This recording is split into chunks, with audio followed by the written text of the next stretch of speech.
Je vais passer la parole aux représentants des groupes. Tout d'abord Sabine Buis pour le groupe SRC. Merci, Monsieur le Président, Monsieur le Ministre, merci beaucoup pour votre intervention. Vous avez eu l'occasion de communiquer il y a quelques jours de ça avec Delphine Batho, votre collègue, sur les grands principes de la réforme du Code minier.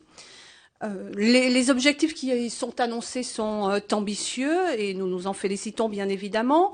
Vous mettez l'accent sur le fait que le sous-sol soit un bien commun de la nation, que les pouvoirs publics doivent pouvoir les valoriser ou le valoriser dans le respect des exigences environnementales et en tenant compte de la raréfaction des ressources, et c'est important, j'y reviendrai juste après.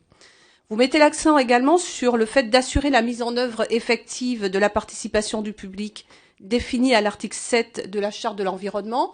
Sur ce point-là, il y avait d'ailleurs urgence, puisque le projet de loi que j'ai eu l'occasion de rapporter à la fin du mois de décembre soumet déjà la délivrance des permis exclusifs de recherche à l'organisation d'une procédure de participation.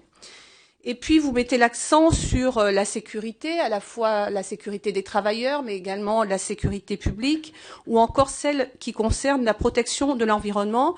Je crois que sur tous ces principes, nous ne pouvons que nous retrouver et en tout cas nous en féliciter.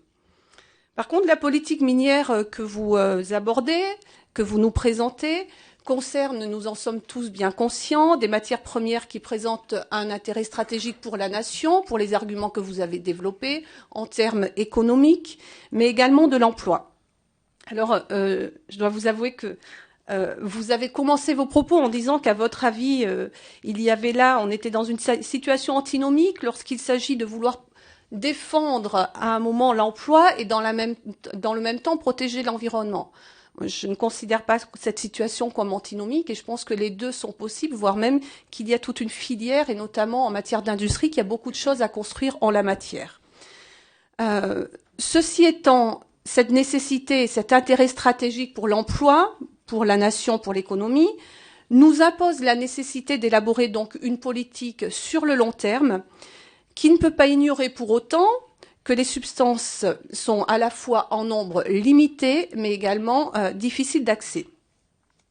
Je crois que sur ce point, l'exemple des hydrocarbures montre qu'au-delà du caractère stratégique de l'exploitation de gisements sur le territoire français, se cache à la fois la dépendance de notre société à des ressources épuisables, dont l'exploitation nécessite des techniques de plus en plus risquées. Lorsque nous en sommes là, deux questions, me semble-t-il, découlent. D'une part, comment la future politique minière que le gouvernement va nous présenter peut-elle anticiper dès aujourd'hui les axes de recherche-développement afin de trouver des solutions de remplacement lorsque les gisements seront épuisés ? Alors, je suis encore plus optimiste depuis aujourd'hui que jusqu'à présent, tout simplement parce que ce matin, j'étais aux côtés de Delphine Batho à Lyon. Nous inaugurions le salon des énergies renouvelables. Et le constat qu'elle a fait et que nous avons fait ensemble, c'est que si nous sommes en situation de crise, les solutions sont malgré tout là. Il ne reste qu'à nous à faire en sorte qu'elles puissent être appliquées. Donc, j'ai trouvé cette inauguration très positive, très optimiste. Et ma seconde question, et j'en terminerai là, d'ailleurs notre président l'a en partie posée, quelle doit être la place de la fiscalité minière dans la recherche et la mise en œuvre de solutions alternatives ? Je vous remercie. Merci.